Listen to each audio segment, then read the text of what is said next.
কবি নজরুলকে দুইবার বিধুই লিখতে দিলে সে পারবে না লিখতে। পিকাসোর গুয়ের্নিকা দুইবার আঁকতে পারবে না। দা ভিঞ্চির মোনালিসা দুইবার আঁকতে পারবে না। ৭ই মার্চ সমগ্র বিশ্বে একবারই এসছে, ওই ভাষণ ওভাবেই যাবে। আমার আজ দুঃখ ভারাক্রান্ত মন নিয়ে আপনাদের সামনে হাজির হয়েছি। আপনারা সবই জানেন এবং বোঝেন আমরা আমাদের জীবন দিয়ে চেষ্টা করেছি, কিন্তু দুঃখের বিষয় আজ ঢাকা, চট্টগ্রাম, খুলনা, রাজশাহী, রংপুরে আমার ভাইয়ের রক্তে রাজপথ রঞ্জিত হয়েছে। আজ বাংলার মানুষ মুক্তি চায়, বাংলার মানুষ বাঁচতে চায়, বাংলার মানুষ তারা আজ তার অধিকার চায়। কিন্তু দুঃখের বিষয় আজ দুঃখের সঙ্গে বলতে হয় 23 বছরের করুণ ইতিহাস, বাংলার অত্যাচারের, বাংলার মানুষের রক্তের ইতিহাস, 23 বছরের ইতিহাস, মুমূর্ষ নরনারীর আত্মনাদের ইতিহাস, বাংলার ইতিহাস, এদেশের মানুষের রক্ত দিয়ে রাজপথ রঞ্জিত করার ইতিহাস। 1952 সালে রক্ত দিয়েছি, 1954 সালে নির্বাচনে জয়লাভ করেও আমরা গদিতে বসতে পারি নাই। 1958 সালে আইয়ুব খান মার্শাল ল জারি করে 10 বছর পর্যন্ত আমাদের গোলাম করে রেখেছে। 1967 সালে 6 দফার আন্দোলনে 7ই জুনে আমার ছেলেদের গুলি করে হত্যা করা হয়েছে। 1969 আন্দোলনে আইয়ুব খানের পতন হওয়ার পরে যখন ইয়াহিয়া খান সাহেব সরকার নিলেন, তিনি বললেন দেশে শাসনতন্ত্র দেবেন, গণতন্ত্র দেবেন, আমরা মেনে নিলাম। তারপরে অনেক ইতিহাস হয়ে গেল, নির্বাচন হলো। আপনারা জানেন দোষ কি আমাদের? আজকে আমি প্রেসিডেন্ট ইয়াহিয়া খান সাহেবের সঙ্গে দেখা করেছি, আপনারা জানেন, আলাপ আলোচনা করেছি। আমি শুধু বাংলার নয়, পাকিস্তানের মেজরিটি পার্টির নেতা হিসাবে তাকে অনুরোধ করলাম 15ই ফেব্রুয়ারি তারিখে আপনি জাতীয় পরিষদে অধিবেশন দেন। তিনি আমার কথা রাখলেন না, তিনি রাখলেন ভুট্টো সাহেবের কথা। তিনি বললেন প্রথম সপ্তাহে মাসে হবে, তিনি মানে নিলেন। আমরা বললাম ঠিক আছে, আমরা অ্যাসেম্বলিতে বসবো, আমরা আলোচনা করব। আমি বললাম বক্তৃতার মধ্যে অ্যাসেম্বলির মধ্যে আলোচনা করব। এমনকি আমি এ পর্যন্ত বললাম যদি কেউ ন্যায্য কথা বলে, আমরা সংখ্যায় বেশি হলেও একজন যদিও সে হয়, তার ন্যায্য কথা আমরা মেনে নেব। আসুন বসি, আমরা আলাপ করে শাসনতন্ত্র তৈরি করি। তিনি বললেন পশ্চিম পাকিস্তানের মেম্বাররা যদি এখানে আসে তাহলে কসাইখানা হবে অ্যাসেম্বলি। যদি কেউ অ্যাসেম্বলিতে আসে তাহলে পেশোয়ার থেকে করাচি পর্যন্ত দোকান জোর করে বন্ধ করা হবে, তারপরেও যদি কেউ আসে তাকে সন্ন্যাসার করা হবে। আমি বললাম অ্যাসেম্বলি চলবে। তারপরে হঠাৎ 1 তারিখে অ্যাসেম্বলি বন্ধ করে দেওয়া হলো। কি পেলাম আমরা?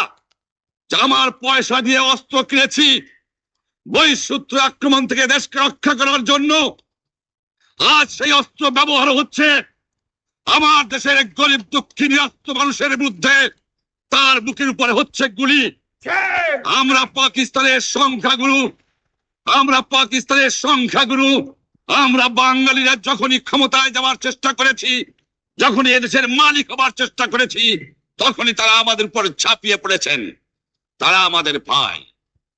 আমি বলেছি তাদের কাছে এই কথা যে আপনারা কেন আপনার ভাইয়ের বুকে গুলি মারবেন? আপনাদের রাখা হয়েছে যদি বহিঃশত্রু আক্রমণ করে তার থেকে দেশকে রক্ষা করার জন্য। তারপরে উনি বললেন যে আমার নামে বলেছেন, আমি নাকি বলে স্বীকার করেছি যে 10 তারিখে রাউন্ড টেবল কনফারেন্স হবে। আমি উনাকে একথা বলে দেবার চাই, আমি তাকে তা বলি নাই। টেলিফোনে আমার সঙ্গে তার কথা হয়। তাকে আমি বলেছিলাম জনাব ইয়াহিয়া খান সাহেব, আপনি পাকিস্তানের প্রেসিডেন্ট, দেখে যান, ঢাকায় আসেন কিভাবে আমার গরিবের উপরে, আমার বাংলার মানুষের অবুকের উপরে গুলি করা হয়েছে, কি করে আমার মায়ের কোল খালি করা হয়েছে, কি করে মানুষকে হত্যা করা হয়েছে। আপনি আসুন, দেখুন, বিচার করুন, তারপরে আপনি ঠিক করুন। আমি এই কথা বলেছিলাম।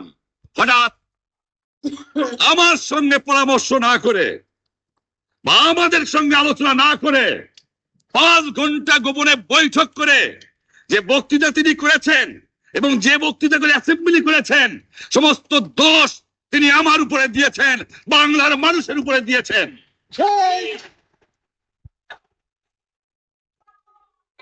পরিষ্কার মিটিংয়ে বলেছি যে এবারের সংগ্রাম আমার মুক্তির সংগ্রাম, এবারের সংগ্রাম স্বাধীনতার সংগ্রাম। ভাইয়েরা আমার, 25 তারিখে অ্যাসেম্বলি কল করেছে, রক্তের দাগ শুকায় নাই। আমি 10 তারিখে বলে দিয়েছি যে ওই শহীদের রক্তের উপর দিয়ে পাড়া দিয়ে আরটিসিতে মুজিবুর রহমান যোগদান করতে পারে না। অ্যাসেম্বলি কল করেছেন, আমার দাবি মানতে হবে। প্রথম, সামরিক আইন মার্শাল ল উড্র করতে হবে,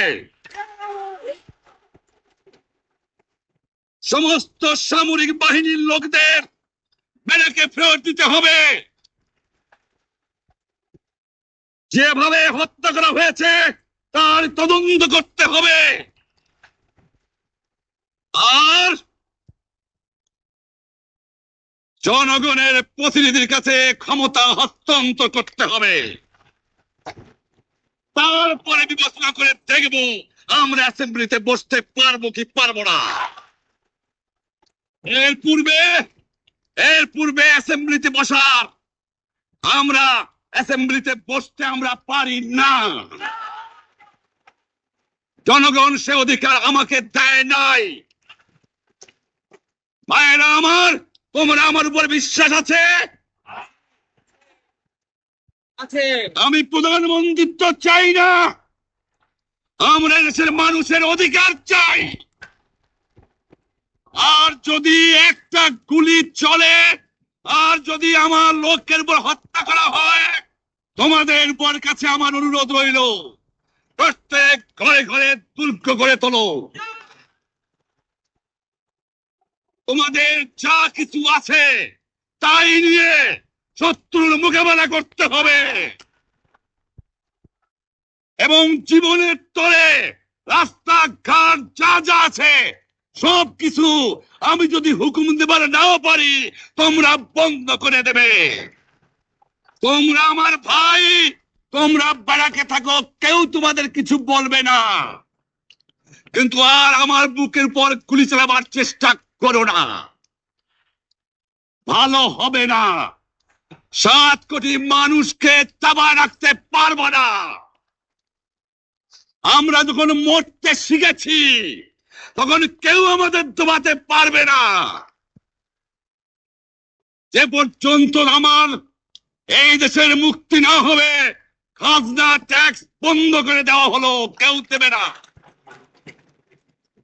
তবে অনুরোধ করছি, আপনারা আমাদের ভাই, আপনারা দেশকে একেবারে জাহান্নামে ধ্বংস করে দিয়েন না। জীবনে আর কোনোদিন আপনাদের মুখ দেখা দেখি হবে না। যদিও আমরা শান্তিপূর্ণভাবে আমাদের ফয়সালা করতে পারি, তাহলে অন্তপক্ষে ভাই ভাই হিসেবে বাস করার সম্ভাবনা আছে। সেই জন্য আপনাদের অনুরোধ করছি, আমার এই দেশে আপনারা মিলিটারি শাসন চালাবার চেষ্টা আর করবেন না।